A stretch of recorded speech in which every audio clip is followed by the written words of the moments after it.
arrived. We have arrived in our hotel room, in my hotel room. Welcome to the Clear Box. Boom! It's Hello mga ka-idol, kumusta tayong lahat? Ang pagbabalik ng ating YouTube channel, Boy June Channel, sa ating video ngayon, samahan ninyo kong tingnan ang mga subscribers, video views at estimated revenue ng 10 mga sikat na vlogger sa Pilipinas, ngayong second week ng November 2024.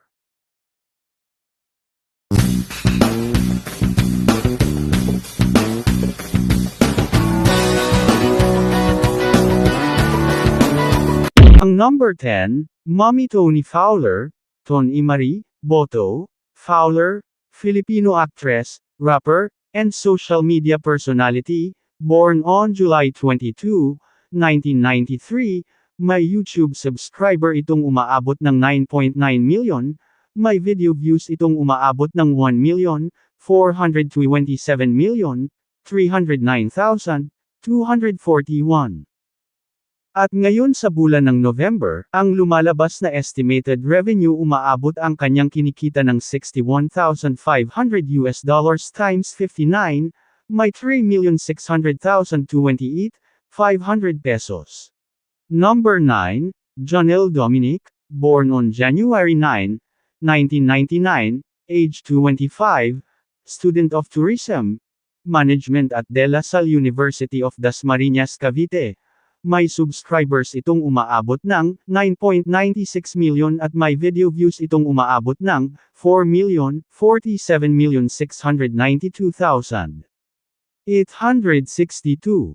At may estimated revenue itong umaabot ng 6,466,400 pesos.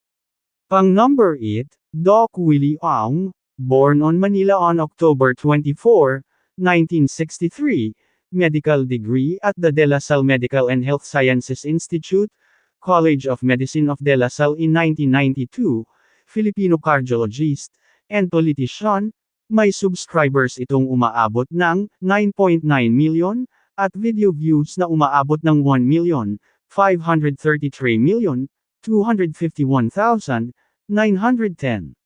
At may estimated revenue itong umaabot ng $40,600. Sa Philippine money ito umaabot ito ng 2,375,400 pesos. Number 7, Kong TV, 33 years old, born on October 27, 1991, Lincoln Cortez Velasquez, Filipino YouTuber, vlogger, and online streamer. May subscribers itong umaabot ng 12.1 million, at sa video views naman na umaabot ng 1,837,247,981. At sa kanyang estimated revenue may nakuha itong $40,900, kung sa Philippine money ito umaabot ito ng 2,413,100 pesos. Number 6, Alex Gonzaga, 36 years old, born on January 16, 1988, Catherine Cruz Gonzaga, Morada, host, at comedian, actress, businesswoman, singer, and vlogger.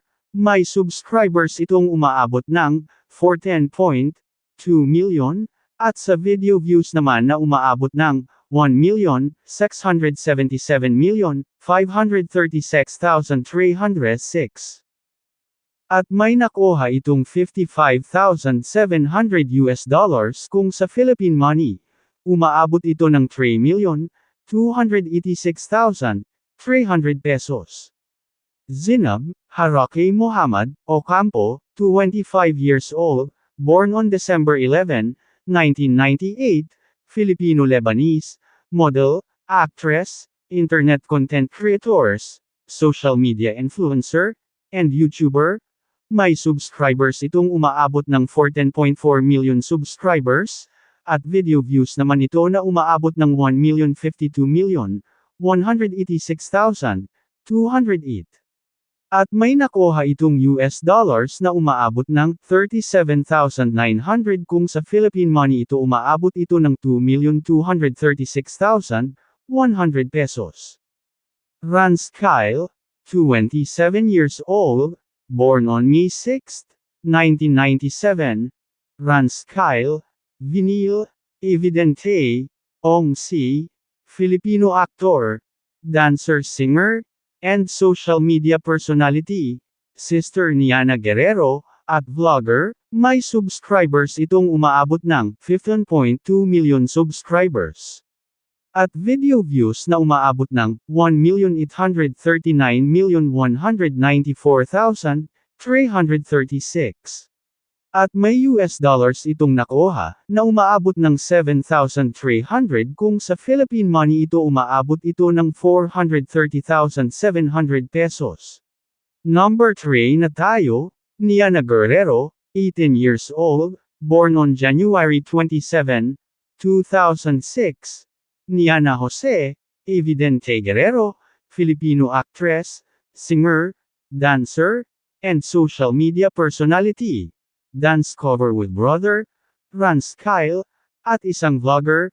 May subscribers itong umaabot ng 15.7 million, at video views naman na umaabot ng 1,616,256,561.